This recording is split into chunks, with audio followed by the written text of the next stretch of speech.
自己本身係好中意歷史嘅，咁我都睇好多歷史書。我唔係一個香港出世嘅人，但我好想知道多啲香港歷史，所以我好想即係趁住喺度嘅時間，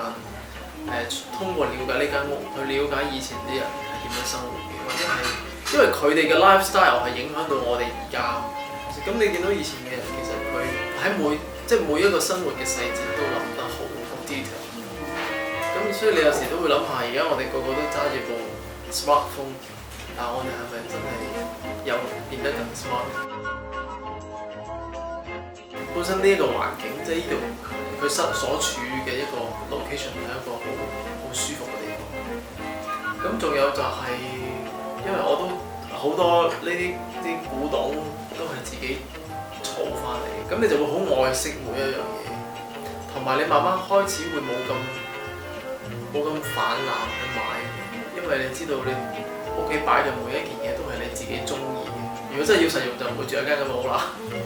雖然個面積啊各方面都好實用，但係即係通常我中意住呢啲屋嘅原因都係佢比較多地方俾我去發揮我自己嘅擺設嘅興趣。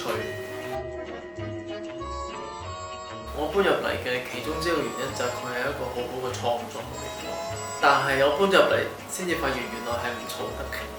因為樓下有兩位老人家住喺度，樓上佢哋朝頭早要翻工，佢哋又好早瞓覺。咁所以我嘅音樂創作我就唔係喺呢度，我係一個 artist。無論我哋演一個舞台劇又好，定我哋唱一首歌都好。其實係要好似生活喺呢度一樣，即係你要喺自己嘅能力範圍做到最 detail。呢個係一個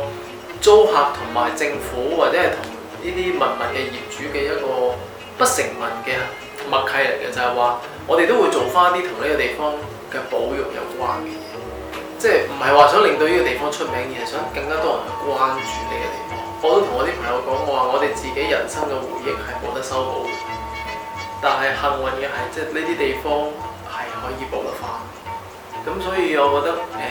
住喺呢一啲嘅地方入邊，其實你必須要本身要自己有一個使命感先得。即係究竟我住喺呢度，我純粹係一個上班落班翻嚟休息瞓覺嘅地方，定係話其實佢喺好多方面可以俾到一啲唔同嘅 inspiration。其實我而家咧我抄好多嘅書籍去完善緊，即係去 complete 緊呢間屋嘅歷史。咁我希望我做完我喺呢度住完嘅時間嘅嗰一份好似論文咁樣嘅資料，係可以令到以後嘅人或者下一個住喺呢度嘅人，佢會知道呢間屋，佢會知道呢一個 family， 佢哋曾經喺呢一度所經歷過嘅開心，或者喺呢度經歷過嘅考驗。咁所以呢個地方佢變得係好有啲特別嘅意義嘅，特別喺嗰個年代，喺嗰個戰爭入面。